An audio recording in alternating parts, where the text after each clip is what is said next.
Hello and welcome to Nocturnal Frequency Radio and another evening of interesting topic, weather warfare discussion with Jerry E. Smith. Everything from HAARP to chemtrails and weather modification. There are tons of things that interact with each other here. It's such a huge scope, and where the conversation will go or the discussion will go is anyone's, question. It's just amazing. Tonight I have my usual guest, Derek. Derek, my co-host. How are you, Derek? I'm pretty good, Steve. How are you? Oh, pretty good. Chemtrails, something you're very fascinated with as well. Oh, yes. Yeah, I'll be looking forward to hearing what Jerry has to say about it. Definitely. So we'll definitely do a full hour in the second half of the show with Jerry on chemtrails. For those who would like more information on Jerry, you could visit his website at www.Jerry E. Smith, and that's Jerry with a J and a Y. And all lowercase. You can, see all the books that he has authored: Weather Warfare, Secrets of the Holy Lands, Roswell, The Nazi Connection, and so on. HAARP. Check out his web this evening. Well, hi guys, good to be with you. It's completely an honor to have you on the show tonight. Oh, let's not get carried away. It's an honor to be here. Well, you're the man to go to when it comes to such topics as weather modification and HAARP and chemtrails. I mean, I have followed your stuff, and I must say I'm highly impressed with the research and the stuff that you've brought out, to the forefront to many who have no understanding of any of this. Well, cool. Thank you. I appreciate that. Of course, I tip my hat to a few of the blokes who walked before me, particularly Dr. Nick Begich and Gene Manning, who wrote the first major book on HAARP, Angels Don't Play This HAARP. And having mentioned HAARP here a couple of times, I guess we got to get into what it is, because that's one of the keys and one of the doors that open the subject. Before we start, could you give everyone just a small background on yourself, like a bio for those who don't know who you are and what you have done? Sure. I am a professional writer. I have been a professional writer since 1969. I've worked as an editor, graphic consultant. I've been in and out of publishing, amateur publishing and professional publishing my entire adult life, and indeed before I became an adult. I am not a scientist. I'm not a techie. I'm a student of history and politics. So this last decade or so of research for me has been quite a bit of work, in that I don't know how this stuff works. I don't understand the technology, but I grasp the implications of it, and so my focus has always been on the politics, on the social disruptions caused by developing these technologies. It's not how the stuff works, but how the stuff affects us, and how our being affected by us goes on down the line, changing the history stream. So that's what I've been spending most of my life grappling with, is the social implications of advanced technologies, and particularly covert technologies. During the Vietnam War, I happened to live in a town that had the Reuters news service for the local newspaper, the only newspaper on the West Coast that had Reuters. So every night during the Vietnam War, I got the talking heads on ABC, CBS, NBC telling me what happened that day, and they always said exactly the same story.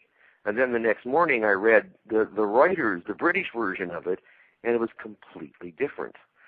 Well, either Reuters is getting it consistently wrong, or we live in a country that doesn't have a free press, but pretends to have a free press, and we're actually getting managed news, and we're getting what the government wants the people to believe is going on in the war. Well, I'm sure you can figure out that I did not decide that Reuters was getting it consistently wrong. And so from the mid-'60s on, I stopped believing anything I was getting out of the major media and stopped trusting my government and became very suspicious of my government. And the more the government told me that they were there to help me, the more frightened of them I became. And so my entire thrust in research this lifetime has been to try and find the facts behind the government's claims. Now, in your book, Weather Warfare, the beginning of it, the one thing I really, really enjoyed was how in-depth and how detailed you were at bringing to life the history of weather modification and the companies and the people that were involved. How much research and how much time? Was it very difficult or was this common knowledge, a lot of this stuff that you brought to the table? The book Weather Warfare, The Military's Plan to Draft Mother Nature, took 7 years to research and about 11 months to write. That was on top of the 3 years I spent researching HAARP, the ultimate weapon of the conspiracy, which took about 6 months to write. Now, did you want to get into between those two books, we're looking at a decade of research. And at the time I started the books, I knew practically nothing about how to research. I had to teach myself how to do research, and so some of it went very difficult and some of it went very hard. The first couple of years I was working on Weather Warfare, I couldn't get traction. I knew what I wanted to find, but I couldn't figure out how to find it. Eventually I did realize the key aspects and discovered a few of the key doors to get into the material, but it was quite a learning curve. So how was it received? Was it an easy sell or was it a tough sell? When you originally put it out there, what was the feel for it? Putting it out there to the public or putting it out there to my editor, to my publisher? To the editor and then later on to the public. Well, the crazy thing is that the way it started was back in 1996. My best friend, the late Jim Keith, had a working relationship with an editor, Ron Bonds, at Illuminate Press. And one afternoon, Ron called Jim and said, "Hey, HAARP is the hottest thing on the internet right now. Can you write me a book on the subject?" And Jim said, "No, I got 4 contracts running. I don't have time, but I got a friend."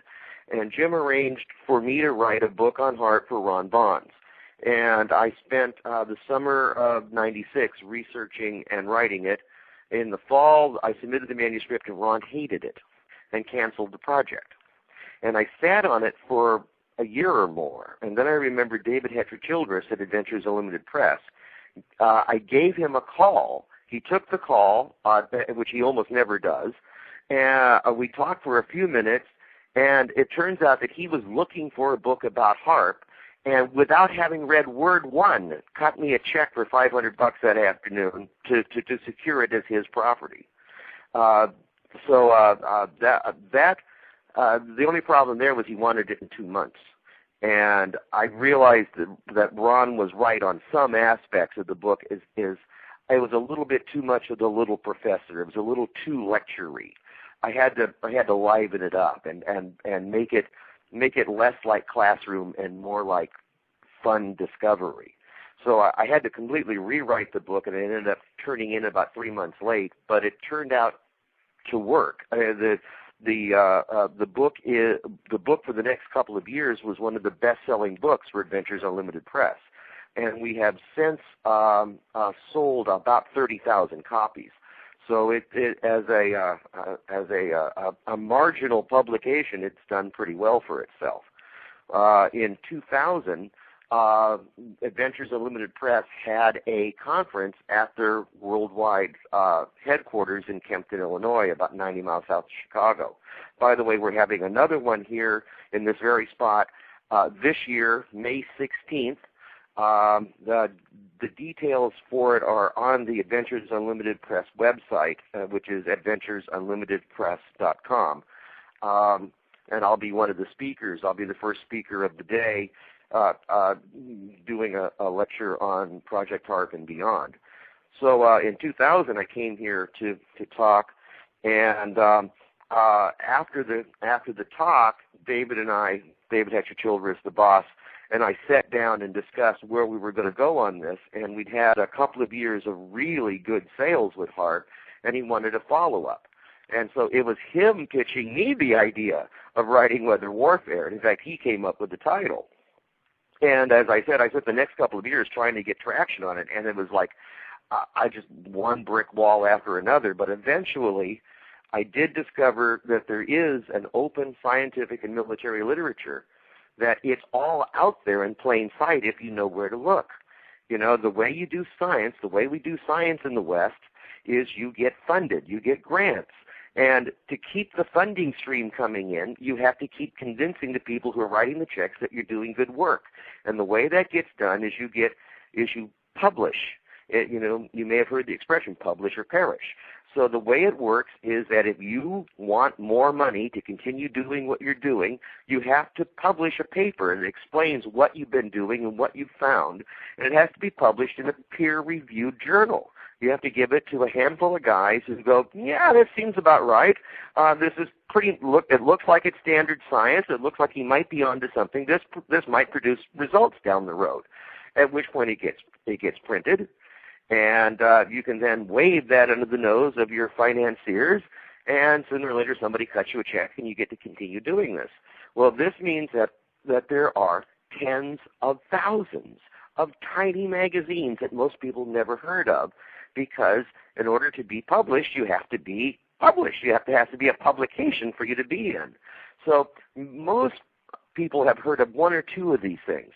You know, if you listen to the 6 o'clock news, Dr. Dean Odell will tell you that in this week's edition of JAMA, the Journal of the American Medical Association, there's a paper on an exciting program that may produce a cure for X disease in 20 years. Well, JAMA is one of those peer-reviewed publications. Science, Scientific American, Nature, Lancet. These are ones that are pretty well known to the general public from having been talked about by Dr. Dean Odell and the other science talking heads on mainstream TV. And there are tens of thousands of other ones that come out between 3 and 6 times a year.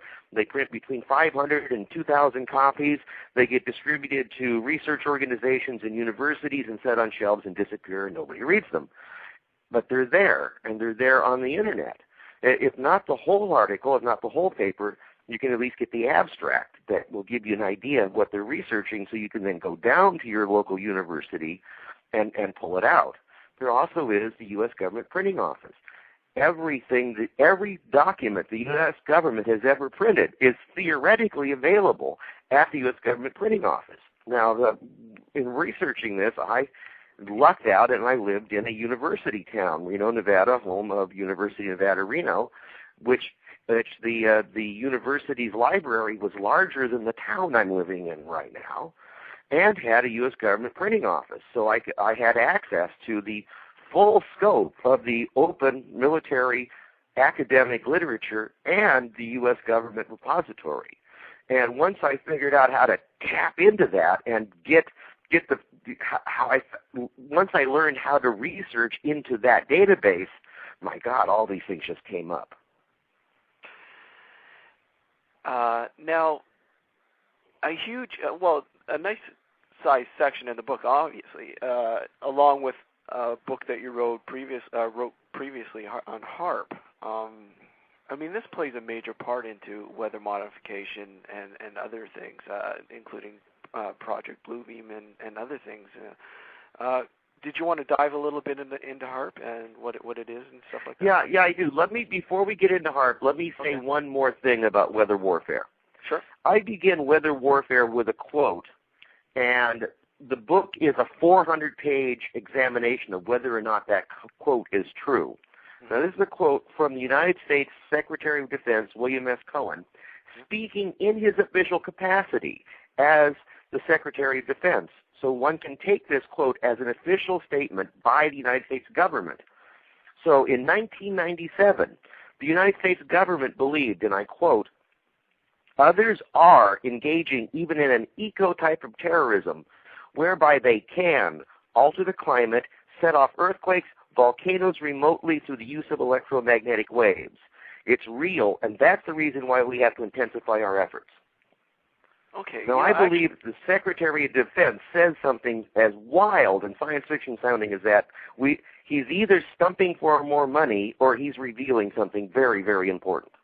Okay, you brought something up. Okay, let's hold on HAARP a little bit and dive into that a bit more. Well, no, hang on. No, they tie together because the last bit is through the use of electromagnetic waves, and HAARP uses electromagnetic waves, radio frequency waves, to affect a number of things, including possibly setting off earthquakes.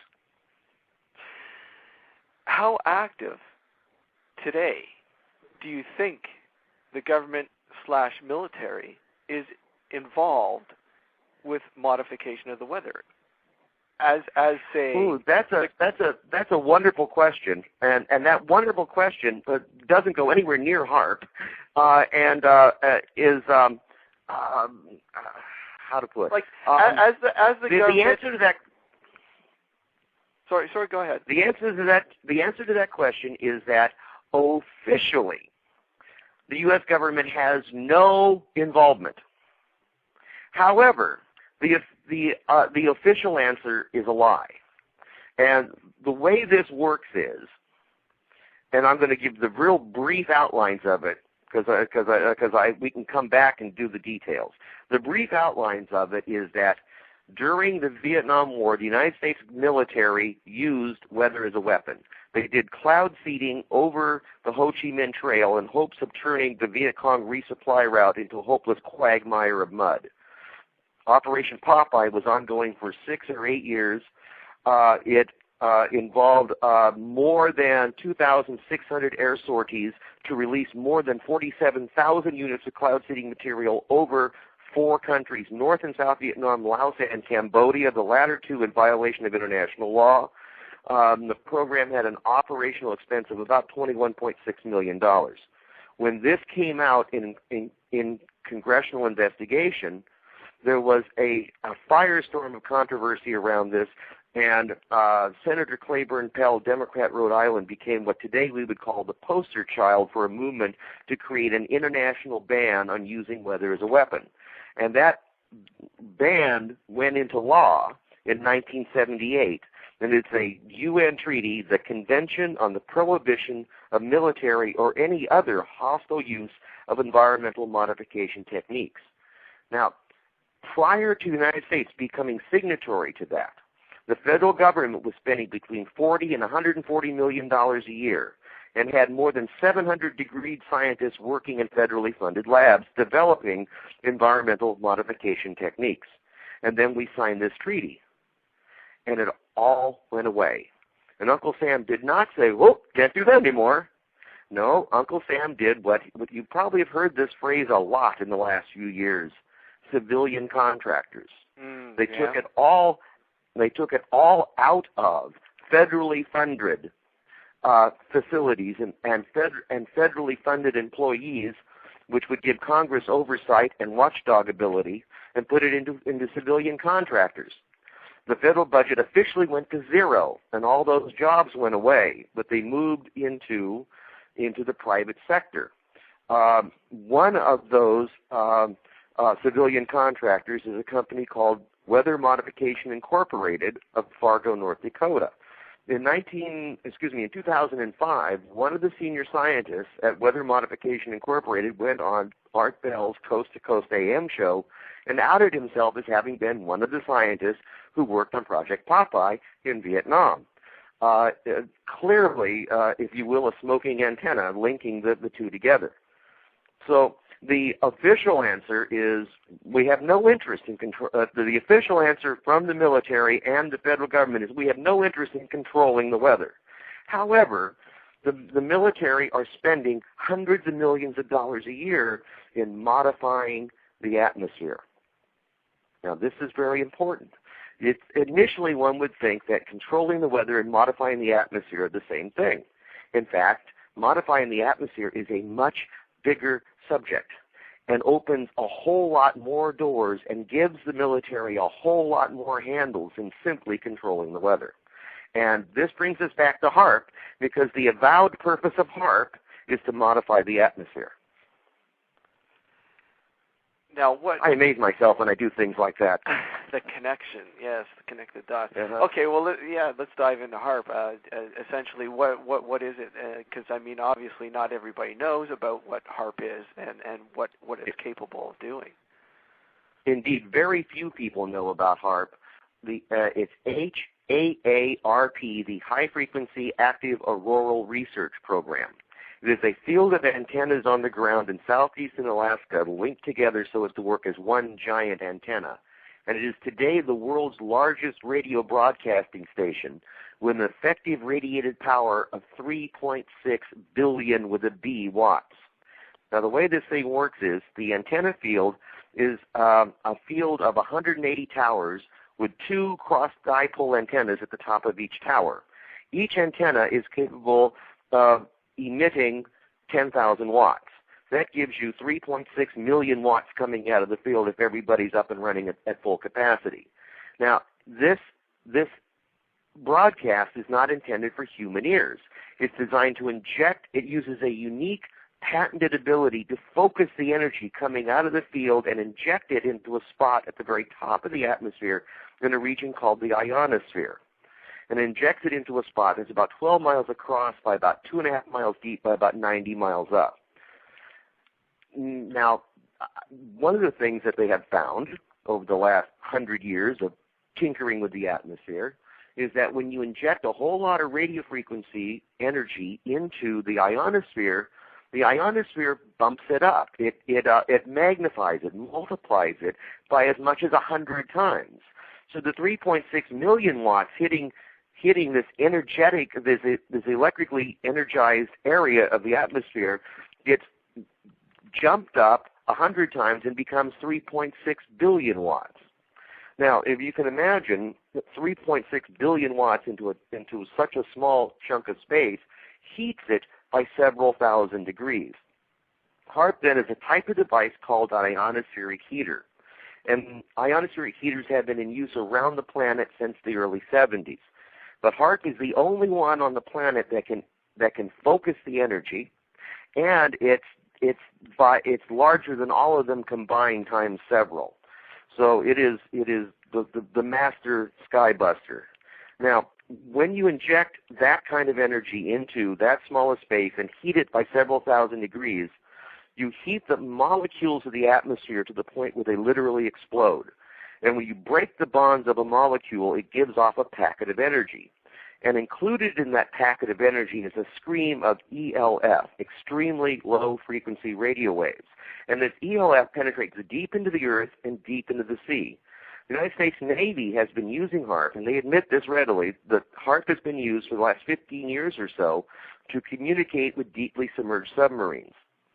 Now, a curiosity is that the reason the project exists, the reason the United States Senate agreed to fund the project, was because another ionospheric heater in Alaska outside of Fairbanks called High Pass, which is operated by UCLA, had discovered that if you inject enough radio frequency into the ionosphere, blow the ionosphere up, you get this stream of ELF, and if you have the right people with the right equipment in the right place, they can use it to image underground structures. And they succeeded in finding an old mining tunnel using this ionospherically generated ELF. They then went to the Senate and told the Senate, look, we could use this to find oil. We could use it to find gold. We could use it to find bin Laden in underground tunnels. Of course, because bin Laden wasn't a problem then, but I'm sort of leaping ahead here. Yeah. So the United States Senate Armed Forces Committee realized that there was a problem that the U.S. military had. Was the U.S. military does not have a technology for locating, targeting, and monitoring enemy underground bases. So they funded HAARP specifically to use this ability to do something what is called Earth-penetrating tomography. This is a brand new science. It did not exist before 1980. They hope to use this ionospherically generated ELF to locate and monitor enemy underground facilities for the manufacture and launch of weapons of mass destruction. And that's what HAARP was originally funded for. Now, 15 years later, HAARP is now at full capacity. It was finished in probably in late 2005. It was announced by the government in early 2006, and there was a ribbon-cutting ceremony by the primary contractor in 2007. And these numbers will become important as we go on in this conversation, hopefully. Where was I before I stepped out into dates? Well, sometimes I lose myself. Hey, heat of the moment. You're doing an amazing job, of course. Just to catch everybody up who's just tuning in, you're listening to Nocturnal Frequency Radio, and tonight we have Jerry E. Smith discussing weather modification, HAARP, and chemtrails in the second hour. You can check out more information on Jerry at jerryesmith.com, all lowercase, and that's Jerry with a J and a Y. Now, obviously, with HAARP. Oh, I remembered where I got lost. Okay, the point I was making is that now, 15 years after the fact, HAARP is fully built out, fully up and running, and there's not a single word anywhere in the HAARP literature that they have ever used it to do Earth-penetrating tomography, which is the primary purpose the project was started in the first place. Now, this leads me to ask the question, are they thumbing their nose at the U.S. Senate? Or have they developed the technology and did it so well they don't want anybody to know what they can really do with it, and they're just deliberately staying mum on the subject? Now, let's face it, a technology such as HAARP, there's also more of an evil, mysterious, dark side to it that is completely secretive and unknown to the average person, correct? Possibly. Okay. The project is supposedly all civilian science. The work on the ground is done by students and professors from the University of Alaska. But at any given time, there's another 16 or so colleges and universities involved. There are a number of non-governmental agencies, non-governmental organizations, NGOs involved, such as Stanford Research, SRI, Stanford Research Institute. So it pretends to be completely civilian. But the lie is seen in the original patents the thing is built on, that they claim it's not built on it. But the way you can determine that these indeed are the original patents is that the patents have changed hands a few times, and each time the new owner ends up with the patents, they also end up with the contract to build the thing, because it is proprietary. It is a one-of-a-kind that's built on that intellectual property of those patents, which was originally conceived by Dr. Bernard Eastland as a ground-based Star Wars weapon system. And it is clearly a ground-based Star Wars weapon system, which everybody at HAARP desperately tries to avoid anybody saying that. The other side, the evidence of this is that, again, when you blow the molecules of the atmosphere apart, you convert them to a plasma, which is the fourth state of matter. And a plasma is an electrically charged gas with particular and peculiar magnetic properties. And because it's happening at the very top of the atmosphere, this plume of plasma goes out into space, and it keeps going out into space until it runs into something to stop it, which is the magnetic lines of force of the Earth's magnetic field. And it gets trapped between those lines of force and spreads out. Now, the importance of this is that this plasma is an electrically charged gas that, in theory, will disrupt or destroy anything electrical moving through it, such as an incoming ICBM or a passing spy satellite. HAARP is clearly a ground-based Star Wars weapon system, though the HAARP folks deny that vehemently. Now, what kind of effect would these, for instance, ELF waves have on humans? Now that is the big question, and that's what got me interested in the program. Prior to writing the HAARP book, I'd spent 2 decades researching the CIA MKUltra mind control program. The CIA spent from before they were formed. During World War II was the OSS, the Office of Special Services, headed by Texas billionaire Wild Bill Donovan. Donovan was a White House hanger-on who wanted to contribute to the war effort, and they gave him his own private spy network to play with. And his spy network, among the things they were doing, is they were trying to find a truth serum. And they spent from World War II into the 50s looking for a truth serum. And in 1947, when the CIA was formed, it absorbed the OSS and the program to find a truth serum and went into a wide variety of things that they were playing with, including such things as the electronic dissolution of memory. They were working on a way that if one of our spies got captured, they could hit a button and his brain would blank. And so he couldn't tell them anything because he wouldn't know anything. It was gone. And they also were looking for a way to get it back again. If they got him back, did a trade of spy for spy at Checkpoint Charlie, they could push the button and his memory would come back. That was just one of 104. There were just 2 of 149 separate programs within the MKUltra program. MKUltra got whistle-blown in the early 70s, and there were a couple of books on the subject, including Walter Bowart's Operation Mind Control. I met Walter when he was on the lecture circuit when the book first came out, and that sent me off into 20 years of researching government bad and mind control in particular.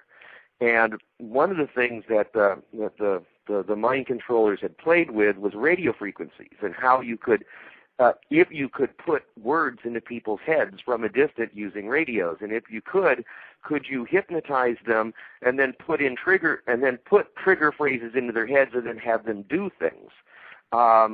This technology seems today to be off the shelf. It's called voice to skull, and if you go researching this, you will find patents that seem to say, yeah, this can be done. When Nick Begich wrote his book, Angels Don't Play This HAARP, he found one voice to skull technology. When I was researching my HAARP book, I found 3 more sets of patents, and then in the years following it, I found another 5 or 6 sets of patents. This stuff seems to be pretty much off the shelf at this point. And that, you mentioned Project Bluebeam. That was, I hope Project Bluebeam is just an urban legend. It's claimed that it's an official NASA program that will be implemented just as soon as they get all the technological pieces to work. The idea is creating a one-world government by faking either alien invasion or the rapture. Now, to do this, faking it on a global scale involves some pretty amazing technologies. You have to be able to paint images into the sky. You have to be able to put words or emotions into people's heads. And there is some concern that this can indeed be done. And HAARP is designed to bathe most of the world in ELF. The ELF, extremely low-frequency radio, not only penetrates deep into the earth and deep into the sea, but is extremely long wavelengths that circumnavigate the globe. So the HAARP signal penetrates practically everywhere. And the ELF is exactly the same frequency that the human brain works at. And it's a recognized scientific fact that the human brain is a radio transceiver. It puts out weak radio signals and can be affected by external radio signals. It can be affected by a number of frequencies. And there are, if you go into practically any New Age shop or leaf through a New Age catalog, you'll find these brain boost machines and instant meditation machines that use either sound or light or radio frequencies to induce mental states. Now, it has been recognized since the 1960s that it was theoretically possible to bounce radio frequencies off of the ionosphere in such a way as to cause mental dysfunction across a region. And when I heard about HAARP, and knowing a lot more than what I just told you, I went, oh my gosh, if HAARP is exactly what they say it is, these guys, there are no biological scientists working on the program, that's just guys who know about radio and the ionosphere, and they could, if it is exactly what they say it is, they could accidentally, inadvertently, induce mental dysfunction across a huge chunk of the planet and have no clue they're doing it. And if there is a black ops side, if there is a secret side, and they do know what they're doing, it could be the ultimate mind control device. And that's what got me interested in the program, and ultimately why I wrote the book, HAARP, the Ultimate Weapon of the Conspiracy.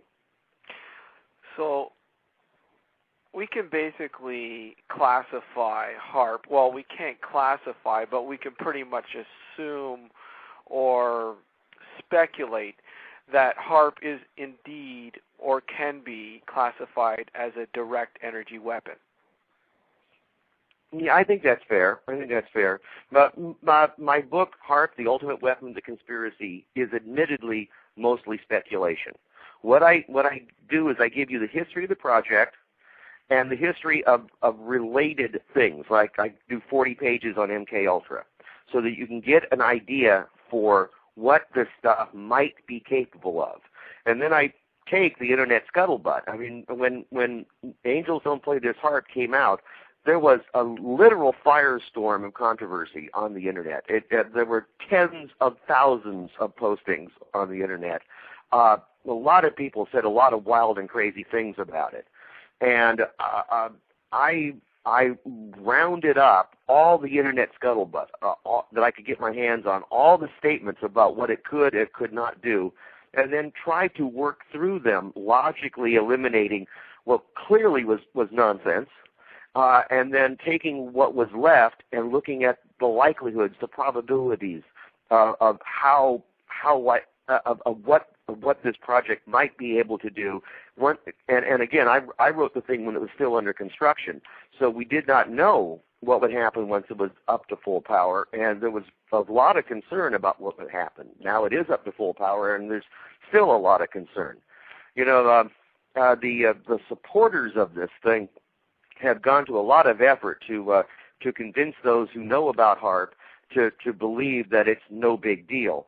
Last year there was an article in Popular Science magazine, and the article basically said, there's nothing to worry about, HAARP is just a little research project. The guy never asked the question, what are they researching? He certainly never answered the question, what are they researching? The general public is led to believe that they're researching how the atmosphere works, that they're just trying to figure out what Mother Nature does. No, that research was concluded a decade or 3 ago. We now know how Mother Nature works. We now know how the atmosphere, what the dynamics of the atmosphere are. What HAARP is researching is how can we use what we know? How can we make the atmosphere do things for us? And it's funded by the Department of Defense. It's on property owned by the Department of Defense. The program, while the work on the ground is being done by civilians, the project is being directed by a joint committee of the U.S. Air Force and the U.S. Navy. And they explicitly state that the purpose is to engage in the pioneering experiments necessary to discover what can be done with this technology, called it Ionospheric Enhancement. You got to love that. They blow up a chunk of the atmosphere and then call it Ionospheric Enhancement. Only the military would think blowing something up makes it better. So the purpose of the project is to find out if they can exploit ionospheric enhancement technologies to further DoD, Department of Defense purposes. And that's the stated goal of the damn thing. Yeah. To exploit emerging ionospheric enhancement technology to achieve DoD purposes.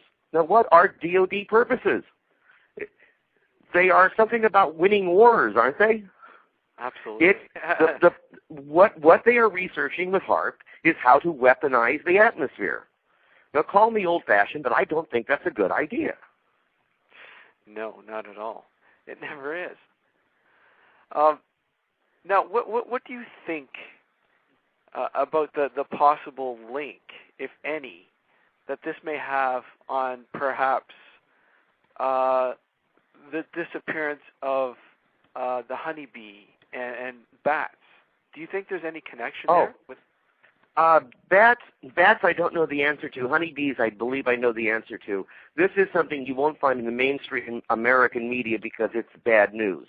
However, the French figured it out 2 years ago. The Germans, what's the word? Verified.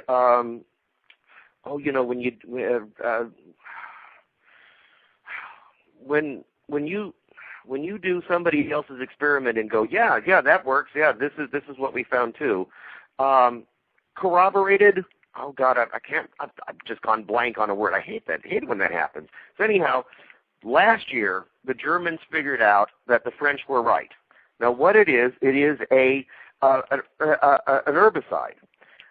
This herbicide is being sprayed broadly across a large area, a large number of different crops.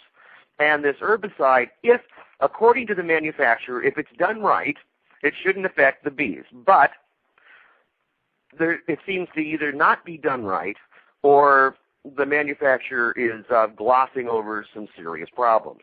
And the manufacturer, of course, is an American company. American researchers discovered the cause. American researchers in I think it was South Dakota, South or North Dakota, found this. I think it was 7 years ago, and were promptly squashed. They were all but nuked for revealing the horrible that the American agrochemical was behind it. The French discovered it, and the U.S. media refused to mention it, and the Germans corroborated it. That's the word. Late last summer. So we know what's taken out the honeybees. The problem is agribusiness is fully behind it, and so it's going to the data is being suppressed, and that pesticide is now illegal in most of Europe, but you won't find that on the 6 o'clock news. Absolutely not. Okay, let's dive, I guess, back into weather modification. You see, just a few years ago, the immense amount of hurricanes that the U.S. had experienced, particularly, as early or not too long ago as Katrina. Do you think the possibility of weather modification had any role in playing in the outcome of this? I do indeed. With the few minutes left in this hour, I'm not sure we can get very deep in it, but let me give you a few of the highlights. Okay. You may remember in 1998, forest fires were burning out of control in Southeast Asia, particularly Indonesia and Malaysia. A Russian for-profit company named Elite Technologies, which had previously, before the breakup of the Soviet Union, had been the Soviet Union's weather bureaucracy. When the Soviet Union broke up, the bureaucrats spun themselves off as a for-profit corporation. In 1998, they went to Malaysia and Indonesia and said, by the way, we have the technology to be able to create and direct hurricanes on demand. Of course, they didn't say hurricanes because they're called hurricanes in the Atlantic. They're called cyclones in the Pacific and monsoons in the Indian Ocean. So what they said, of course, is that we can make cyclones on demand. And Indonesia didn't believe them, but Malaysia did. And Malaysia ponied up a never-disclosed amount of money, and the Russians whipped up their big wind and indeed did create a cyclone that did indeed blow out the forest fires. It also flattened a lot of villages and left a lot of people homeless. I think that's called collateral damage. Okay, so for at least a decade, there has been a for-profit company that says that they have the technology to whoop up hurricanes on demand and direct them wherever you want. Now, I mentioned the HAARP completion dates was important, and I believe that HAARP is actually being used to prevent hurricanes from coming on shore in the U.S. The last year of HAARP construction was 2005. You remember the 2005 hurricane season. Yep. That included Katrina. The worst hurricane season ever, the largest number of named storms ever, the largest number of high category 4 and 5 storms making landfall ever. And the weather pundits were saying the 2006 season was going to be even worse. What happened in 2006? Nothing. Not a single hurricane made landfall. Yeah. What happened in 2007? Nothing. Not a single hurricane made landfall. There has never in recorded history been 2 consecutive hurricane seasons with 0 hurricanes. Never happened. Very odd. Now, I maintain that if you cannot find a natural explanation for something, it's perfectly reasonable to start looking for an unnatural explanation for something. Now, HAARP was scheduled to be completed in 2007, and they did indeed have a ribbon-cutting ceremony in 2007. But HAARP was under the management of DARPA, the Defense Advanced Research Project Agency. DARPA is the 600-pound gorilla in the military industrial acquisitions chain. They are the top of the heap in terms of they do the wild stuff. They do the crazy stuff. If you remember the James Bond movies, you probably remember Q, the guy who came up with all the crazy gadgets for Bond. Oh, yeah. Yep. Imagine if you will, Q has 10,000 people under him and a black budget that's virtually unlimited. That's DARPA. DARPA does what they call high-risk, high-payoff research. They only research things they think will significantly change the history of the way wars are fought. Why would they take over HAARP? Well, one of the directorates, there are 8 departments in DARPA. One of them is the TTO, the Tactical Technology Office. The TTO's job is to find force multipliers. Now, force multipliers are not themselves weapons, but things when used in conjunction with weapons make military personnel, military weapons, etc., more effective. For example, if you had a way to, say, knock out all your enemy spy satellites so they couldn't see that your surprise attack, that would be a force multiplier. Though it would that would be an example of a weapon as a force multiplier. Let's say you wanted to land some Marines on the beach at Grenada, and you didn't want the Grenadians to know you were doing it. If you could whoop up a big fog that blanketed the beach so that your guys could swim in undetected, that would be a force multiplier, using the weather as a force multiplier. There are numerous types of force multipliers, many of which we recognize, like having the high ground or having the better technology. So the TTO's job is to find force multipliers, and it was the TTO who was given HAARP, because HAARP is a force multiplier. Hurricanes. Okay, so what I think happened with HAARP is that after 2005, we had the Katrina, the voting disaster. 2006 was an election year, and they were really concerned that the president got a black eye on Katrina. The FEMA got a the head of FEMA was shown to be a complete yahoo.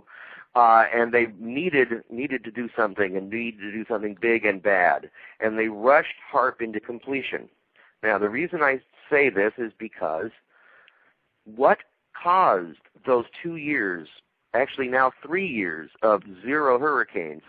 In 2006, zero hurricanes. 2007, zero hurricanes. 2008, 2 tiny hurricanes in the southernmost corner of of Texas.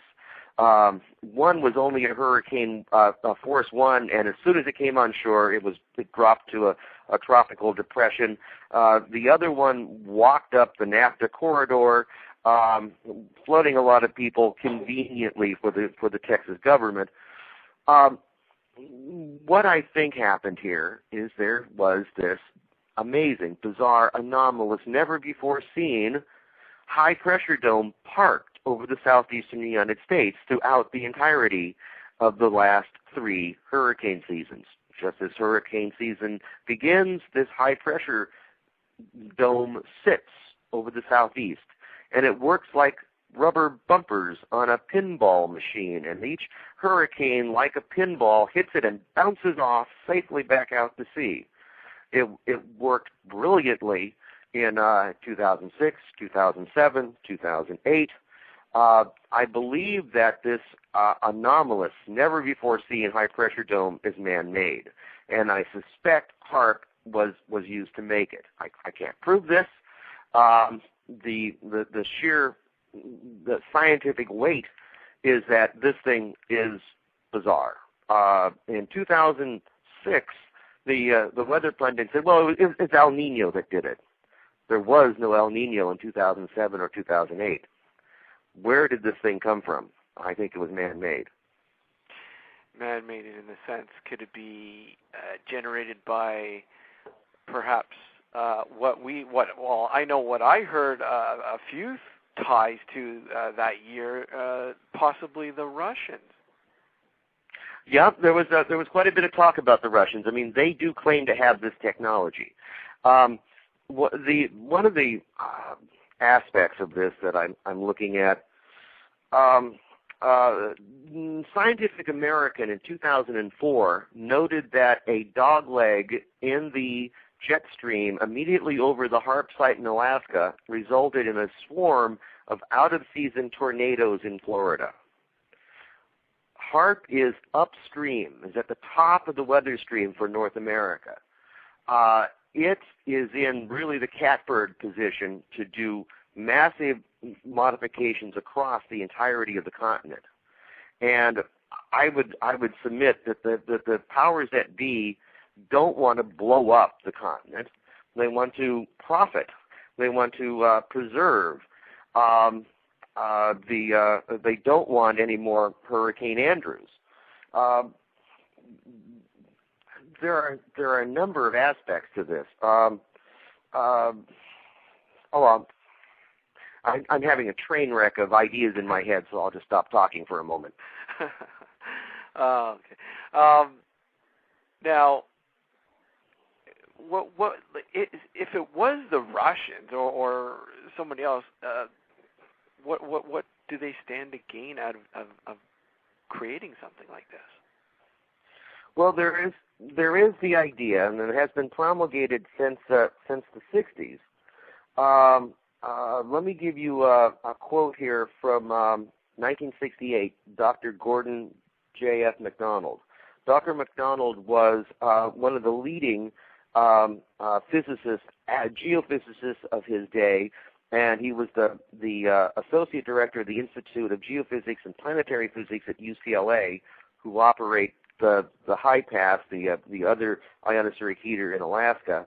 And he was, among other things, he was a member of the Jason Group, and the Jason Group is the very pinnacle of the pyramid, of the military acquisition pyramid. They are the creme de la creme scientists who look 50 years down the road and decide what kinds of weapons that we need to develop in order to be able to meet those problems. And Dr. MacDonald was one of them. He was also a member of the Trilateral Commission, the CFR, the Council on Foreign Relations. He wrote in an article called Space for a book called Toward the Year 2018. By the year 2018, technology will make available to the leaders of the major nations a variety of techniques for conducting secret warfare, of which only a bare minimum of the security forces need be appraised. One nation may attack a competitor covertly through biological means, thoroughly weakening the population before taking over with its own overt armed forces. Alternatively, techniques of weather modification could be employed to produce prolonged periods of drought or storm, thereby weakening a nation's capacity and forcing it to accept the demands of the competitor. Now, we may be seeing this in this high-pressure dome, in that under the high-pressure dome there was drought, wildfires, loss of life, loss of property. The Russians may have been doing that to weaken us, or it could be that HAARP was effective as a hurricane shield, but it had a little side effect of causing collateral damage with all the heat under the dome. And another example of this, if you remember, last year the Summer Olympics were held in China during the rainy season, and the Chinese promised perfect weather for opening day and delivered on it. How did they do that? For a decade now, China has had a bureaucracy that has, in February of 2008, the head of the bureaucracy announced that she had 37,000 full-time employees massaging and managing the weather over China. Now, their primary job was to do precipitation enhancement and hail abatement. This is also being the bread and butter of Weather Modification Incorporated that I mentioned earlier. During the growing season in China and in America, you have cloud seeders out, and the cloud seeders look for clouds that look like they may turn to hail. And of course, hail, if it falls, it can destroy billions of dollars worth of crops in a few minutes. So they send the cloud seeders in. The cloud seeders inject cloud seeding material into the clouds, and the clouds rain instead of hail. And instead of getting destructive hail, you get productive rain. Now, the Chinese have been doing this for a decade. Downwind of China is North Korea. North Korea has been in a drought for a decade because the Chinese have been blissfully stealing their rain. Now, this has given China double benefit. It has given them more crops to feed their people with, and it has given the North Koreans less crops, forcing them to buy Chinese food. Makes sense, I guess, in terms of the Chinese. Okay, we'll take a short break here, and in the second hour, I guess we'll dive into chemtrails. We are live with Jerry E. Smith. For more information on Jerry, you can visit his website at www.jerryesmith, that's J and with a Y.com. We'll be right back in a few minutes with Jerry, so hold tight. And that you are. Thank you for holding tight and joining us. If you're just coming into the show now, you're listening to Nocturnal Frequency Radio. Tonight we have Jerry E. Smith discussing everything from HAARP to chemtrails to weather modification. And to get more information on Jerry, you can visit his website at www.jerryesmith, that's with a J and a Y.com, for more on his work and his research. Once again, let's bring Jerry in. Thank you, Jerry, again for holding tight. Well, hi, Steve and Derek. Good to be back with you. Derek, how are you? I'm still alive. He's still alive. I guess yes. Let's dive right into chemtrails. Okay. You know, it's something that I know a lot of people know of, but they certainly don't know the interesting, the fine details of what what this could possibly be and what it means and affects. I've been studying this for the whole time that I've been studying the subjects we've been talking about here. In the summer of 1996, I was writing the first draft of HAARP, the Ultimate Weapon of the Conspiracy, And I admit it was my first summer without a 9-to-5 job, first summer without a punch to clock since high school, and I spent a lot of time clubbing, and I spent a lot of time lying in the chaise lounge in my backyard, too hungover to write, thinking about what I was going to write when I felt better, and looking up at the sky. And this is in Reno, Nevada, and the sky in Reno, Nevada in the summer is a brilliant, incredible blue at 9 a.m. But you start seeing these condensation trails go by, and the condensation trails didn't dissipate. They just hung there, one after another, after another, after another, and by 2 o'clock, the sky was a pearly white opalescence. And at the 5 o'clock news, you have the weatherman saying, another gorgeous day, not a cloud in the sky. And the sky is white. And either that weatherman is smoking something or I am, and I knew I wasn't.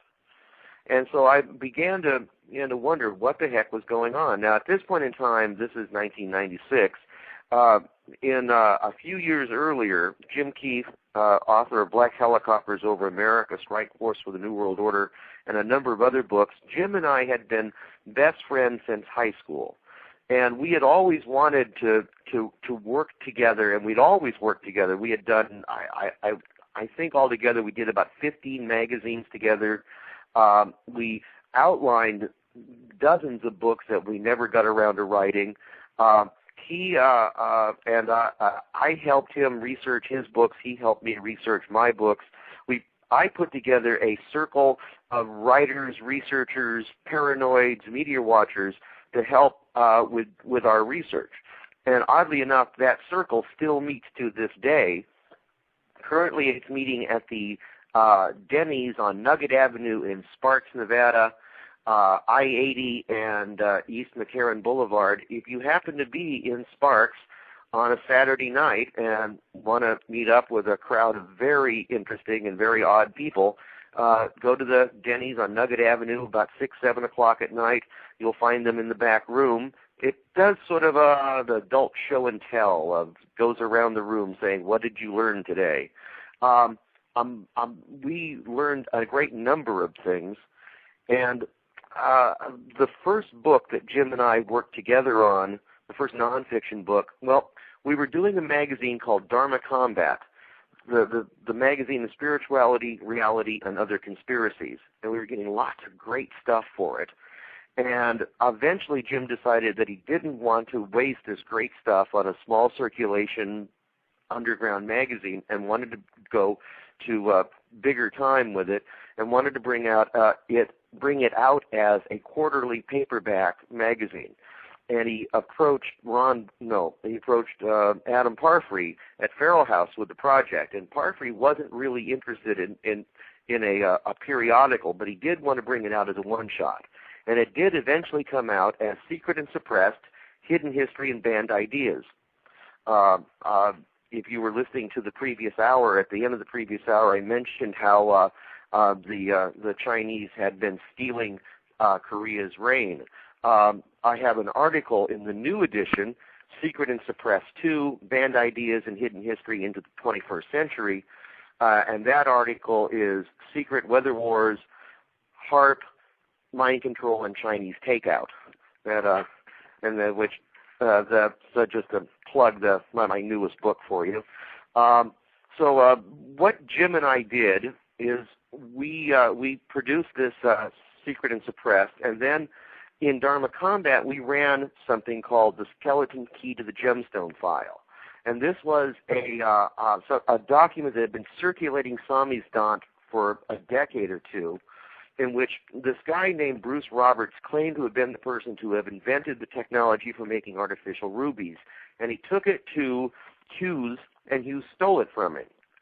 And he then went on a tear to find something on Hughes to get even with him, and in the process of which he was making his artificial rubies and selling them as real ones to raise money to research Hughes. And in the process of his research, he discovers, he believes, that Hughes was kidnapped by Aristotle Onassis and taken to Aristotle Onassis' secret island Scorpios, where he was murdered.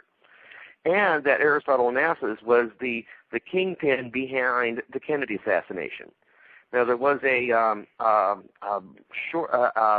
May Bruffel, for 20 years, did a radio show from a little station in Carmel, California, called Conspiracy Corner, and she was convinced that the Nazis had shot JFK.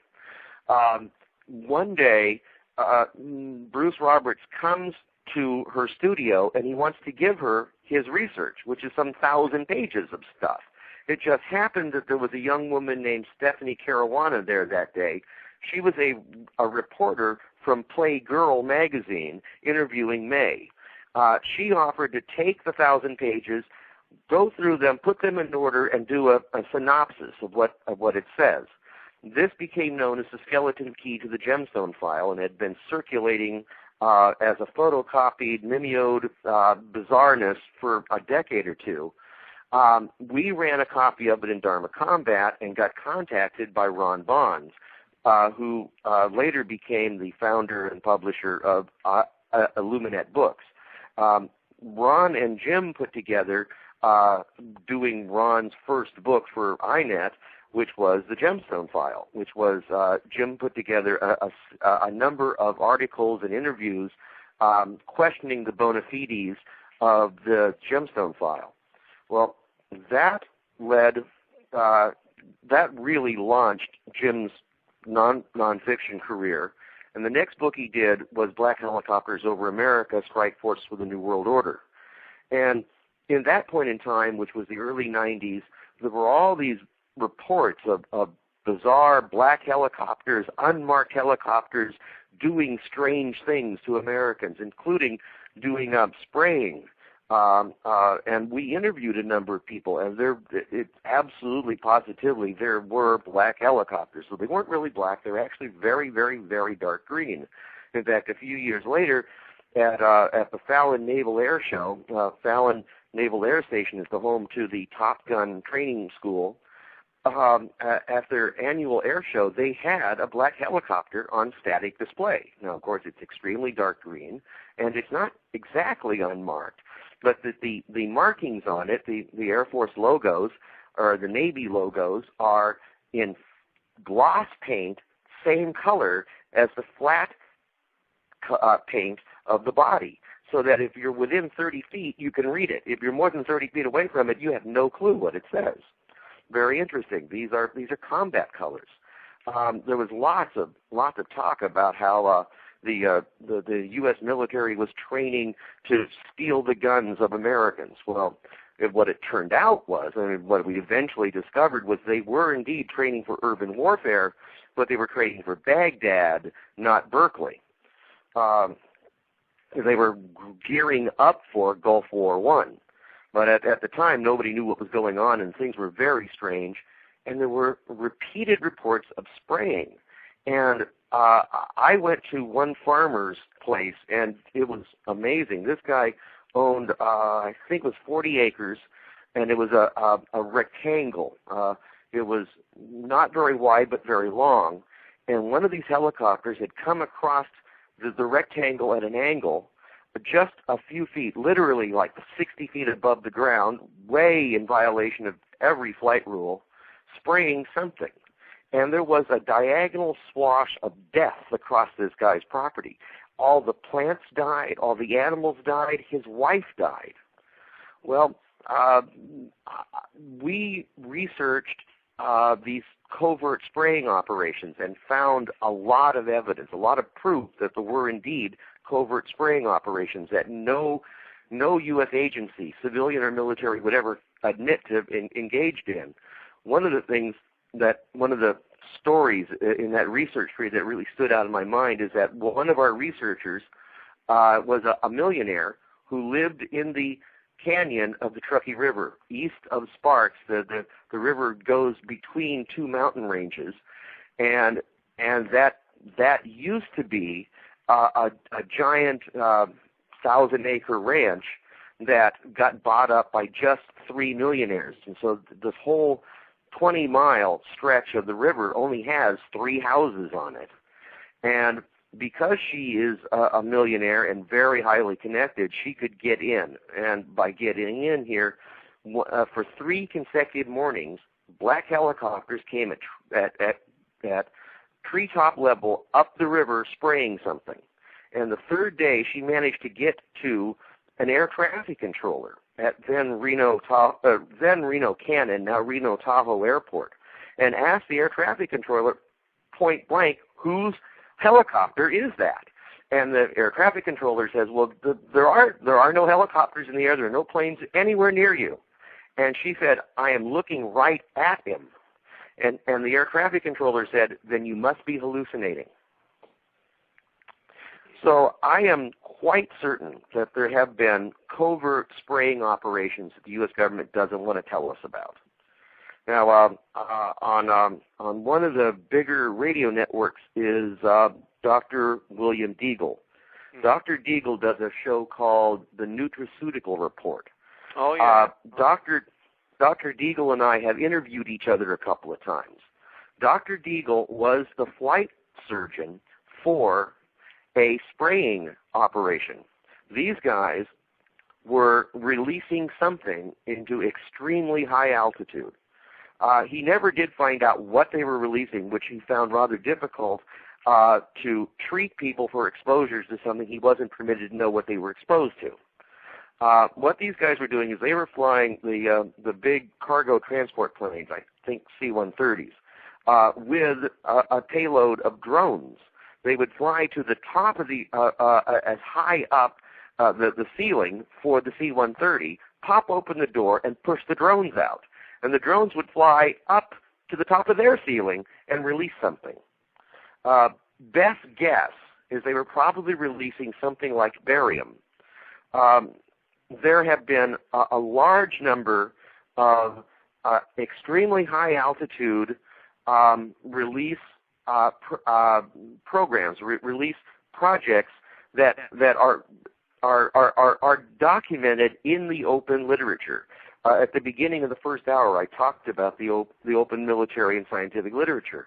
There are tens of thousands. In America, there are at least 10,000 small academic publications. Many of these, there's several hundred that are military publications that if you are doing research, in order to continue getting grant money, you have to publish. And the only way you publish is you get published in these peer-reviewed journals that they print between 3 and 6 issues a year, between 500 and 2,000 copies, and they get sent around to research facilities and universities and set on shelves, and nobody ever reads them. But it's out there, and if you start digging around for atmospheric release, you can find lots and lots of programs.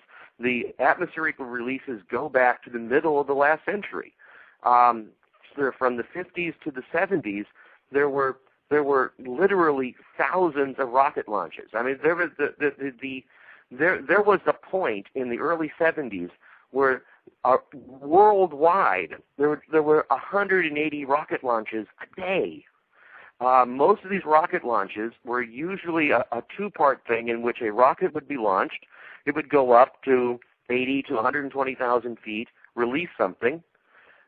That something would modify the atmosphere, and then 30 minutes, 45 minutes later, a second rocket with diagnostic instruments would be launched to see what the modification did, how it worked, where it went.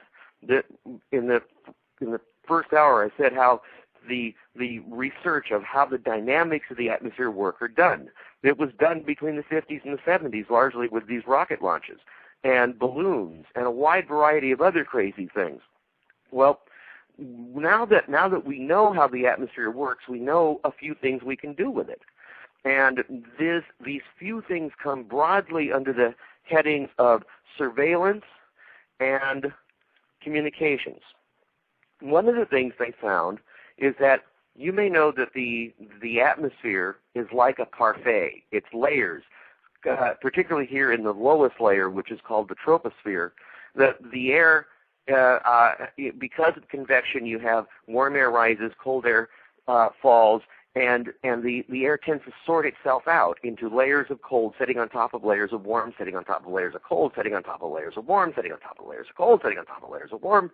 Well, they found that if you release, say, barium into one of these layers, it would go to the bottom of the layer and then spread out, forming a sheet.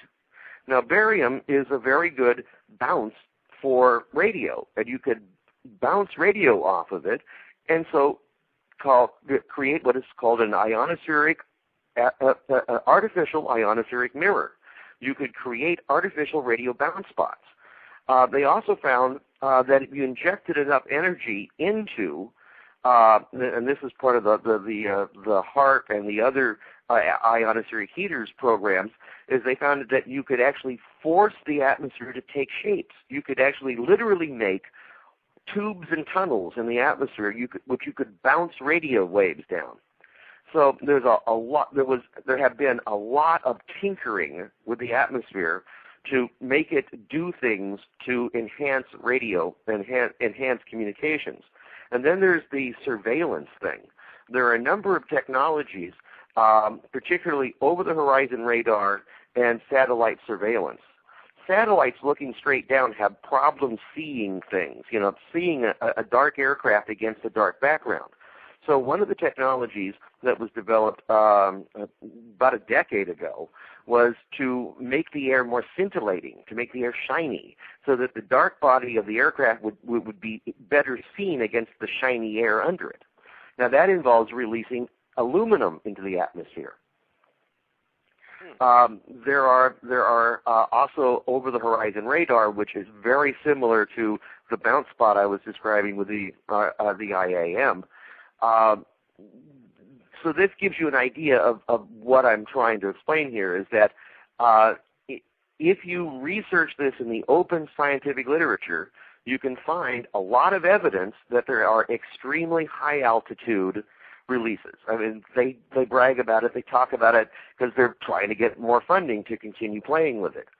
And in the underground, if you will, from my own personal research of working with Jim Keith on black helicopters over America, I am dead certain, without any doubts or reservations, that there are on the deck covert spraying operations for unknown purposes. Probably drug interdiction, but it's hard to say. So that said, okay, you were going to say? Actually, with the spraying, just something that Derek and I had discussed on a couple other shows, and I would love to get your input on this. We have noticed in this area, in particular, with the spraying and whatnot, extensively, a powder, a fine white powder on the lawns that would dissipate upon contact, but would collect on something contacting it. Now, what color, if anything, if this stuff is going to fall to the ground, would it be in a powder form? Would it be white? Well, oh boy, that's a technical question which I'm not sure I can answer except in fairly vague terms. Okay. Which is, let's talk about dispersal rates. Okay. The Lawrence Livermore National Laboratory has spent more than 20 years and more than $200 million taxpayer dollars looking for ways to mitigate global warming. Mitigate it rather than make it go away. Come up with some scheme where we can keep doing what we're doing and find some way to make it not be a problem. The mitigation schemes they have proposed include building, basically are about increasing the Earth's albedo. Now, the albedo is the measure of solar energy reflected back into space by the Earth. The land and the sea reflect back solar energy, particularly if the area is white, such as at the polar caps. Well, they looked at one of their primary suggestions was what today is called chemtrails.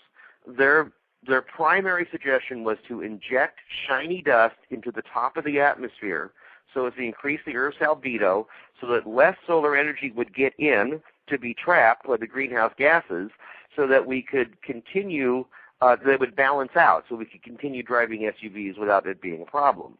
Now, they did a number of studies to try and, I mean, you know, this is Lawrence Livermore National Laboratory, big science. One of the things they did is they looked at if you inject this shiny dust at various altitudes, how long it would take to reach the surface. That is, how long would it stay aloft? How much, you know, the longer it stays aloft, the more bang you get for your buck. They found that if they released it at normal jet aircraft travel altitudes, which is between 26 and 40,000 feet, that it would take it would stay aloft for 2 to 3 months. But if they injected it into into the middle of the stratosphere, if they injected it instead of 6 miles up, 12 miles up, if they injected it at 80 to 110,000 feet, it would stay aloft for 2 or 3 years. Now, another aspect of this is that they also looked at they thought that they needed to inject it higher than normal jet aircraft, and this is a very important point, because while they did, and there are on the internet, you can find the early drafts of their idea. By the time they were seriously proposing it, they had initially looked at using commercial jet aircraft as the dispersal vector. They were looking at using the world's aircraft to inject this shiny dust to save us from global warming, and then concluded, no, that wouldn't work. And they concluded that no, that wouldn't work on several points, one of which is that it's too low in the atmosphere, and instead of increasing the Earth's albedo, it would actually increase the greenhouse effect. And instead of reflecting solar energy out, it would trap Earth energy in. Another thing is that it simply wouldn't stay aloft, and you'd have to do it constantly. Another thing is that if you put it into, they were trying to figure out how to get it out of the planes, how to use the planes as sprayers. And the first idea was to mix it with the jet fuel, but that would decrease engine efficiency and chew up the engines. That would make it much more expensive to operate the air fleets. And if you're using commercial aircraft, the commercial operators are not going to go along with your chewing up their engines and costing them increasing fuel costs. So they abandoned using jet aircraft a decade ago as the delivery vector. What Dr. Deagle was working on may well have been the refinement of it. Dr. Deagle's people may actually be involved in releasing this shiny dust into the stratosphere, which is where his people were doing a release is about where Lawrence Livermore said it ought to go. But keep in mind, at that altitude, you can't see it. There is no condensation trail. And this brings me to the heart of the chemtrail controversy. And the heart of the chemtrail controversy, the chemtrail theory, is that a natural, normal contrail dissipates very quickly. And if the contrail persists, there has to be something in it to make it persist. And unfortunately, that simply is not scientifically true. I hate to say that. People who believe in chemtrails scream and holler and point and say I'm part of the enemy when I say this. But the science is that they don't know a few scientific things. Specifically, they do not know about the high bypass turbofan, and they do not know about JP8. If you know these things, you realize what I'm saying is probably a little closer to true. And let me break this down for you. It's true, when we were kids, the jet contrails tended to dissipate very quickly. Now, persistent contrails have been around since the invention of airplanes. The first persistent contrails that became problems were during World War II. They were a problem for the stealthiness of bomber squadrons. And during World War II, often Allied bombers had to take a different course back to base because of the persistent contrails. In 1953, a Navy weatherman named Appleman wrote a scientific article on the problem of persistent contrails and how they could become a significant environmental threat if jet flying becomes popular. As we know, jet flying has become popular, and the persistence of contrails has become absolutely overwhelming. And it's true, they are an immense environmental disaster, which I document in the book Weather Warfare, the Military's Plan to Draft Mother Nature. Weather Warfare is 400 pages, of which I spend 100 pages on chemtrails. And I break it down 50 pages on what we're talking about right now, the science behind condensation trails and the science behind them being an environmental disaster, and I spend another 50 pages on geoengineering for global warming mitigation, and Lawrence Livermore and all that craziness. So all I can say, and I can say 100 pages worth of all I can say, is there are I can prove without any doubts or reservations there are extremely high-level release programs and extremely low-level release programs. In the middle is a bit iffy. In the middle is hard to establish, and there's science that says that persistent contrails are normal contrails, but it doesn't make them good. Now, the science here is that in 1980, somebody invented the high bypass turbofan. Now, before 1980, the jet engine was your basic cigar shape, and it was an incredibly inefficient engine which spewed out a black, oily glob as part of the jet exhaust. This black, oily glob was unburned and partially burned hydrocarbons. The engine was incredibly inefficient. It burned less than 20% of the fuel, and 80%, more than 80% of the fuel was just simply thrown out the back of the plane. You may remember in the 70s there were debates and articles about the trouble, the danger of these partially burned and unburned hydrocarbons, and what are we going to do about this? And you may remember in the 80s those debates and articles went away. That's because the partially burned and unburned hydrocarbons themselves went away, because the high bypass turbofan, you put a great big fan on the front of your jet engine cigar and a cowling around the cigar, and that allows you to control the pressure outside of the combustion chamber, which miraculously improves the efficiency inside the combustion chamber. And the jet engine went from less than 20% efficient to more than 90% efficient. And to ratchet up the effectiveness of this, they changed the jet fuel from JP4 to JP8 to run cleaner, hotter, better, more efficiently in these new, more efficient engines. Now, one of the curious side effects of the JP8 is it produces more water vapor in the exhaust. And we also have this curiosity of global warming. From 1980 to 2000, there was a significant increase in atmospheric temperature over North America and Europe. And whenever the atmosphere, the warmer the atmosphere is, the more moisture it can hold, which means that the jet engine changed, the jet fuel changed, and the atmosphere itself changed. All of the changes were conducive to prolonged condensation trails, because the new jet fuel in the new jet engine came out not as a black, oily glob, but as clear or white particles. before 1980, that black oily glob, atmospheric moisture, ice, would attach itself to the black oily glob, and then the sunlight would warm up the black, and the ice would melt.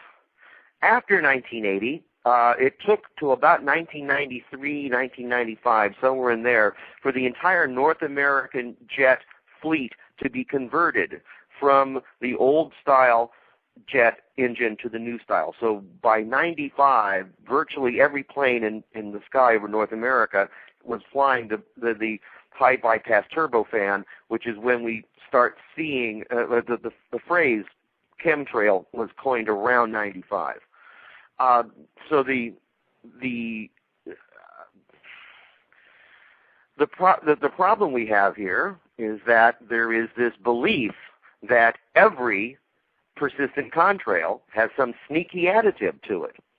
And how people can logic this out is a bit beyond me, because every jet airplane produces these things, which means every jet airplane in the world, owned by governments and owned by private companies, are involved in a conspiracy, the vastest, biggest conspiracy in the history of the world. And everybody's in on it. Every plane is in on it. And when did humans ever do everybody was on the same page at the same time? The illogic of that just astonishes me. Let's dive in once again with the spraying and all that kind of stuff. The effects it has on the population itself. What's possibly dropping, and the overall effects, long term, short term with us. Well, there are a variety of effects. There are a number of things. As I said, I spend 100 pages on this, and I cover particularly barium and aluminum because those are the ones that test out the most. Barium and aluminum are both extremely toxic, and the military admits to using barium and aluminum in a variety of projects and programs. One of the curiosities is not only does it affect humans, but the soil over North America is growing in metallic salts, which makes it more electrically conductive. And Mother Nature's plants do not like electrically conductive soil. Curiously enough, the big agri firms and Archer Daniels Midland and Monsanto particularly have been designing genetically modified crops that like electrically conductive soil. They seem to have noticed what was going on and are riding with it. Or one researcher even suggested the whole of this conspiracy that comes from Monsanto trying to jack up the electrical conductivity of the soil so as to fry out Mother Nature's plants so that only Monsanto's genetic hybrids would be available to us. I think that's a little over the top, but I really wouldn't put it past them. What I've seen come out of Monsanto makes the Nazis look like good guys. I guess another thing that I'd like to tie in here and get your thoughts on, and something that's obviously gaining a lot of press lately. Not lately, but I mean, I myself have been following the developments of Morgellons for 4 or 5 years now, and again, the whole conspiracy behind it in terms of where it might be coming from and how it's caused. Do you think the possibility of the spraying, the chemtrails, whatnot, have a tie to that disease? Do you know anything about Morgellons? I know a little bit about it. The data on Morgellons came out after I wrote the HAARP book, and when I was writing the last 100 pages of Weather Warfare, I was really severely under the gun. I was 6 months over. No, I was several years over deadline, and the boss was saying I have to have the manuscript now. And so there were a number of areas. I mean, I could have done 400 pages on chemtrails. As it was, I only did 100 pages on chemtrails because I ran out of time. And the biologicals I didn't get to, and I decided at the last moment not to go into the biologicals because Will Thomas had just come out with his book, Chemtrails Confirmed, and he goes deep into the biologicals. And I figured that between Chemtrails Confirmed and Jim Key's Black Helicopters Over America, we had pretty much covered the subject, and I decided not to go there. There was another big subject I wanted to bring in was depleted uranium. That's a huge military environmental modifier, and I don't have a single word on the subject in the book. Because I simply ran out of time, and the book was only supposed to be 300 pages, and it came out to 400 pages. And I've still got a filing cabinet full of stuff that I meant to put in the book that isn't. Yeah, that's the way it goes with books. And like this radio show, I have people in the chat going, "Can we extend the show? We love what Jerry's talking about." In fact, it's valuable information, and once again, thank you for coming on and sharing it with us, Jerry. It's amazing stuff. Right. Can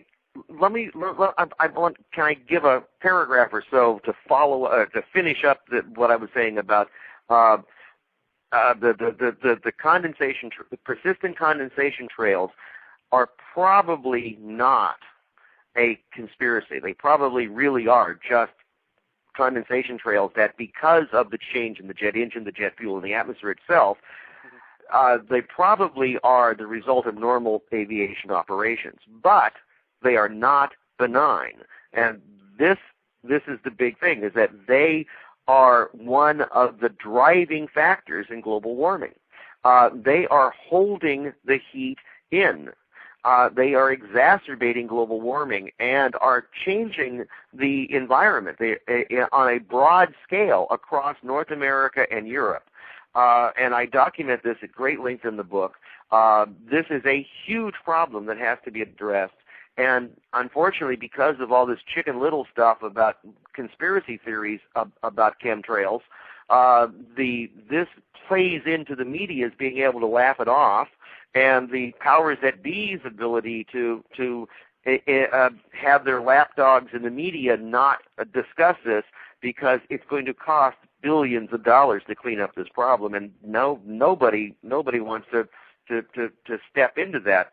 So the whole subject of the disaster that is aviation smog is not being addressed in North America at all, and only being slightly addressed in Europe. And you kind of figure that this would be a key point, considering the push to help stop global warming, and that man, in fact, is aiding in it and accelerating it. Right, and it's it's odd. In North America, you don't hear much about this, but in Europe and China, there is a growing drumbeat to ground the planes. The UK has been running ads for a couple of years now to advise tourists not to fly to Spain for a holiday, but to take the Channel, take the train, and spend your money in France, and not fly. They're working on a cap and trade for carbon emissions, and this is turning up in aviation circles, particularly European aviation circles are all really in a tizzy about this, because there are some factors within the UN and in the UK government that want to ground the planes. And China just ordered a whole new jet fleet of like 10,000 more planes, because they expect to burgeon the Chinese air traffic. And the Europeans are just flipping out over this.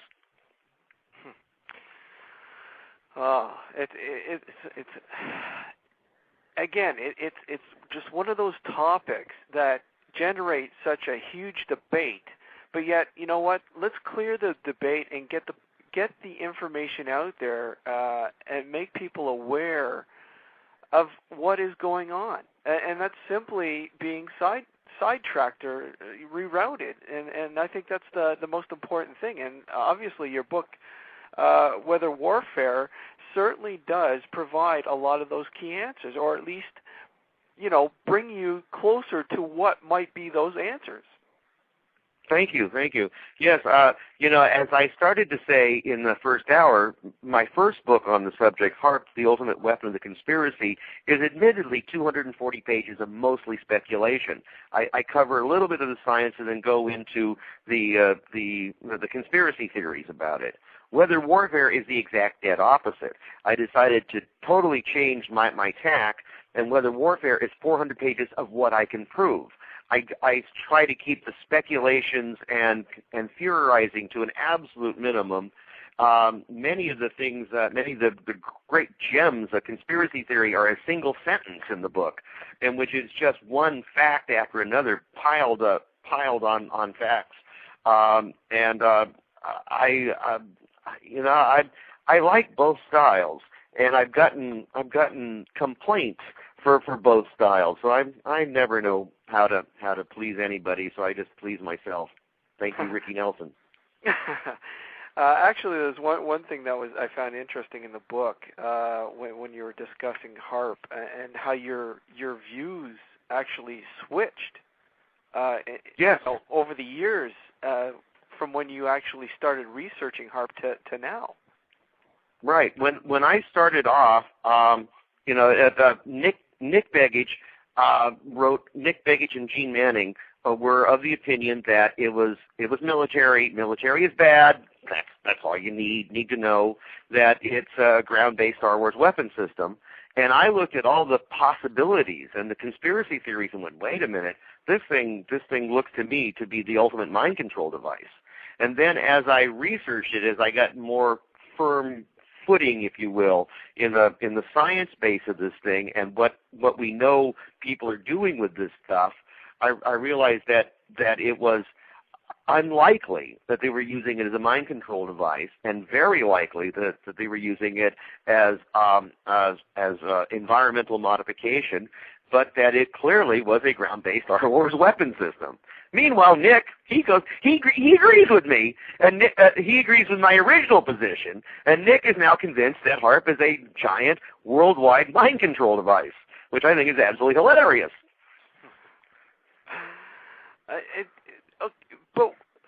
I guess I could see that possibility of it being a mind control, but if anything, I'm not too sure about the mind control, but maybe the mind altering in terms of making people sick. Yes. There is so much of the science I don't understand. As I said at the beginning of the hour, I'm not a scientist. The only science I actually studied was geology, particularly volcanism and plate tectonics. You want to talk about igneous intrusions and subduction zones, I'm with you. But all this radio stuff is like, woo, completely over my head, literally and figuratively. And so it's been a hell of a learning curve trying to grasp this stuff. And mostly I don't try. Mostly it's like I realize, okay, I'm not going to understand this. What's the implications? What's the politics behind this thing? And that's pretty much where I've focused both books was looking at the politics behind this stuff. What is it that the scientists say? What is it that the military planners seem to be planning? How is that going to affect us politically? Are you up for a call? Sure. We only got a few minutes. I hope they talk fast. Yeah. Okay. Hold on a second. Caller, you're live with Jerry. Did you have a question? Yes, sir. This is Denichi, of course. So I got in late. I wish you guys could understand. But we only got a few minutes, but go ahead. What was Penn State's involvement regarding the HAARP project back in 19... What was that again? what was Penn State's involvement with the HAARP project prior to its installation? I do not know specifically Penn State. The only people I can think of offhand was Maryland and Cornell. They're the only ones who come to mind. And Maryland had a huge role. At Maryland is the East-West Space Center, and the professor emeritus is the Roald Zagdeev, who was the head of the Russian equivalent of NASA. And as well as being a rocket scientist, he's also a plasma scientist. And HAARP is all about plasma. And the first scientific committee to look into what they could do with this kind of technology, and out of it came the plan for the HAARP project. Roald Zagdeev and the East-West Science Center he was on the committee that was sponsored by them. So I know some, and I in the book I list half a dozen different universities who were involved, but unfortunately I know nothing about Penn State. Oh, well, what's interesting about that is because Penn State actually has been paid to do a lot of the ionospheric modification research. I wouldn't be surprised. The HAARP project has some interesting aspects in that a lot of colleges, a lot of universities have an absolutely no military research policy. They will not take DOD money. But the HAARP project is supposedly civilian. So a number of these no DOD money schools have come on to the HAARP project not realizing they were working on a DOD project. But what if it's the Defense Nuclear Agency? Now, can they take money from programs that are designed under their auspice? I'm not familiar with them, I'm afraid. Oh, okay. Well, in addition to what you're saying, absolutely. I'm just curious as to why so many countries other than the U.S. actually put up these ionospheric heaters, like Norway, Germany, the former Soviet Union. To what ends? I don't see how that is actually a military application. Well, it didn't. I don't think it started out as military. Okay. The Norway Institute, the Norway installation is run by the Max Planck Institute of Germany. The Soviet Union had about 6 of them. The U.S. has several, including 2 in Alaska and 1 at Arecibo, Puerto Rico. Initially, they were to figure out dynamics of the upper atmosphere. They found that when you inject a lot of radio frequency energy into the top of the atmosphere, it does some very interesting and peculiar things. And they played with it to see what they could learn from it. As I pointed out in the first hour, the purpose of HAARP is to go to the next step, is to go beyond characterizing and go to applications, go to technologies, and go to what can we do with this thing now that we know how it works. And that's really what HAARP is all about and has been all about from the beginning. It's just that those who are proponents of HAARP don't like to mention that, because what you're talking about is weaponizing the atmosphere, and that annoys a few people. Well, the implications are staggering. I mean, I can understand, regarding, say, the Luxembourg effect, or actually studying the nonlinear characteristics of the ionosphere. I definitely understand that, but even just to know, like agencies like the Defense Nuclear Agency or the DOD or the Pentagon, or later on the Phillips Air Force Base, where they were creating tools for HAARP, anything that falls under that purview is definitely for military applications, and it's just really discomforting to know that we all hear these stories: mind control, mind manipulation, or emotional state manipulation, silent weapons, and the silent weapons for quiet wars, exactly. And Phillips is it. HAARP is part Phillips and part Office of Naval Research. Phillips has changed its name, but it hasn't changed its activities. And there are a number of interesting connections to military installations, including Kirkland. And Kirkland is a wild kettle of strangeness. Oh, no doubt. And they're still continuing on with different processes of applications of this nature. including, I mentioned Kirkland, including the development of EMPs, electromagnetic pulse. The early HAARP literature stated that HAARP could be used to generate EMPs, artificial EMPs. And the Air Force at Kirkland has a device they call Hermes. One of the generations of Hermes was deployed during Gulf War I as a psyops, a psychological warfare operation. The reason why 10,000 Iraqis surrendered was because they were bombarded with emotional bombs and were quite literally terrified out of their skulls. Using things like Hermes, which generates field tactical EMPs, and there's a good chance that the primary reason for HAARP exists is to create exo-atmospheric EMPs. Okay, Jerry, we've only got a few minutes left here. Did you want to get all your information out there for everybody and where they can grab your books and find you and contact you? Sure. I'm Jerry E. Smith, Jerry with a J. That's JerryEsmith. And oddly enough, my website is, as he's been saying all night, jerryesmith.com. At jerryesmith.com, you will find sections on each of my books, and they're not just ads for the books. I try to give you value, so the bibliographies of the books are there. Articles with more information are there. Links to other websites where you continue your research is there, so that you can use this as a springboard to continue your own research on the subject. And again, that's jerryesmith.com. You'll also find a section of upcoming events that shows I've got a couple of speaking engagements coming up, and I do about one radio show a week, so you can hear me on your radio or on your internet connection. I'm here. I am with Adventures Unlimited Press, AdventuresUnlimitedPress.com. We're holding a conference here May 16th, a one-day conference. The speakers include myself, David Hector Childress, Ken Thomas, Christopher Dunn, and a couple of special guests. If you can get to Kempton, Illinois, which is about 90 miles south of Chicago's O'Hare Airport, on May 16th, which is the weekend following Mother's Day, please do so.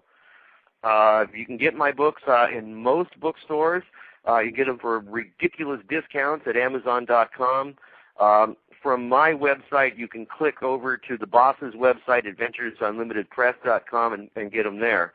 I would prefer you to go into your local bookstore, because that gets it more exposure by you're buying it, they then decide to shelve it, and then more people see it in the store and more people buy it, and it works good for everybody to get the word out. But if you want to save some shekels, go to Amazon.com. You know what? It's certainly been fun and great to have you on, Jerry, and we certainly would love to have you come back in the near future. Oh, good, because we only covered 2 out of 8 chapters. Exactly. So definitely we should have you come back, and until then, thank you very much. All right, thank you. Take care, Jerry. All right. So Derek, what did you think? Did he blow your mind with enough information? He certainly did talk up quite a storm. Although I wasn't so sure about that persistent chemtrails he was talking about,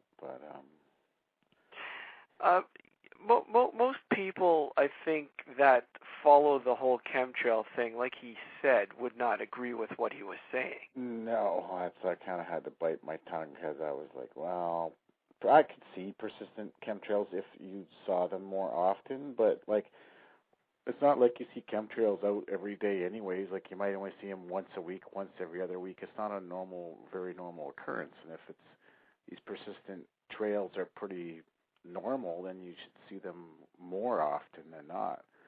And, well, at least around our area, it's not more often than not. Like, you might see it for 1 or 2 days in a row. They might do it, and you won't see it for another week or 2 weeks, or you know what I mean? So it's just, I don't know. And then I've seen some of the spray patterns, and that's not normal planes that fly those types of patterns. It's just, but oh well, I guess he's got his own reasoning for that, and well, it was interesting. Yeah, people would disagree with it, and I would disagree with that. Well, yeah, and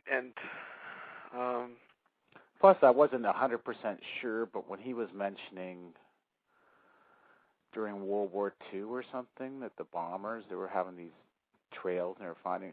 I've just been trying to look on some sites, but I was almost sure that the Allied bombers didn't have jet engines on them during World War II. I'm pretty sure they didn't. So I don't know how they'd be leaving trails behind them if they weren't even operating on jet engines. But I don't know. Oh, seems a little who knows? out of the blue. Pardon me? There's so much, with this topic. Where does one go with it? You know what I mean? Everybody has an opinion, but the thing is, I think the main thing with this information is. Well, at least he admitted that there is some operations going on. Oh yeah, I think he's totally for that. Yeah. And yeah, he makes a great point in his book, Weather Warfare. Like you said, he spent 100 pages on chemtrails alone. And yes, he did go into that whole scenario that, they're not all chemtrails, contrails, whatever. Mm-hmm. But he still states the fact that he does believe the spraying's going on, what they're spraying, and you know what, ultimately having an effect on us. Yeah. And I think that's the main thing that people have to understand here, because, like I've said to my wife even, and she's even more aware of this now. She'll come home to me and say, "Look, I can't believe the amount of chemtrails in the sky today." Yeah. How often does a person drive down the road or on the highway or walk down the street leisurely and look up in the sky and say, "Hey, look at those chemtrails." Right? It's not they have no idea. No, they don't. They're completely oblivious to what is actually going on. That that's just a jet stream, but no, why are they hanging around? Why are they widening? Yeah. There's a reason for that. So, I think that's the info that we need to get out there, and it's even though he may not agree with certain things, I think for the vast part of it, he does agree, and although I'm still kind of vague about the whole. I shouldn't say vague, but I don't know if I completely agree with the whole man speeding up global warming scenario. I think that perhaps it's just something that we don't have the energy and technology to actually speed up, that it's actually something that's inevitable. So like a cyclical thing. It's just something. Yeah. That occurs, yeah. I'd be thinking more along those lines too. Than it's that much man-made, but I don't know. But anyways, we're in archives now, so if anybody's listening to the archives, next Sunday night we have, or actually, we're not on next Sunday night. We're actually next Friday night at 11 o'clock p.m. Eastern Standard Time. We have a really special guest live from the UK, Mr. David Farrant, who's the president and founder of the British Psychic and Occult Society, as well as the Highgate Vampire Society, and has been a witness of what is known to many as the Highgate Vampire, although he himself does not believe it to be a vampire in the traditional sense that we view it as a blood-sucking whatever. He believes it's more of an energy specter, you know, an energy vampire, as some of us know it as. But it's quite an interesting story, and I'm certainly looking forward to having David on. I spoke to him for about an hour the other day on the phone, and he's just got a vast amount of knowledge, not only on this subject but on it. You know what? The story itself is fascinating, and he just doesn't get into the whole Highgate vampire bit. But he's in the center of a controversy with another fellow by the name of Sean Manchester, who pretty much, when you see this guy, looks like a modern-day vampire hunter. I mean, we're talking a Van Helsing here, all dug out in a Catholic drape and carrying a case with vampire stakes, wooden stakes, holy water, and you name it. So I don't know, but I think it's going to be a pretty cool show. So I'm looking forward to having him on. And then, we got David Hess coming on the show in a couple of weeks from the original Last House on the Left. Have you ever seen that? No, not yet. Oh man! Oh, what a Wes Craven's first flick. People actually at the time of it in the theaters actually thought it was a snuff flick. Really? Yeah. And I do recall him saying one time that after the film was released and showing in theaters for a while,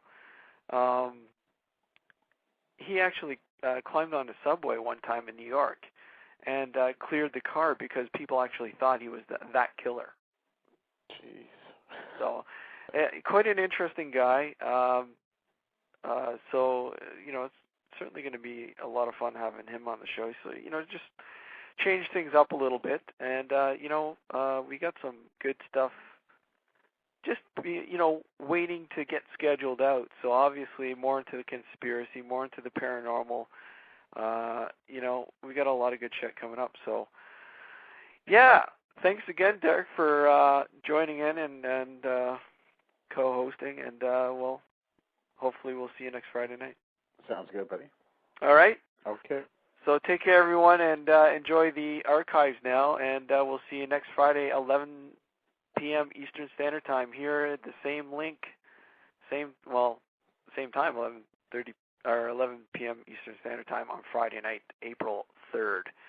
All right. Good night, everyone. Take care.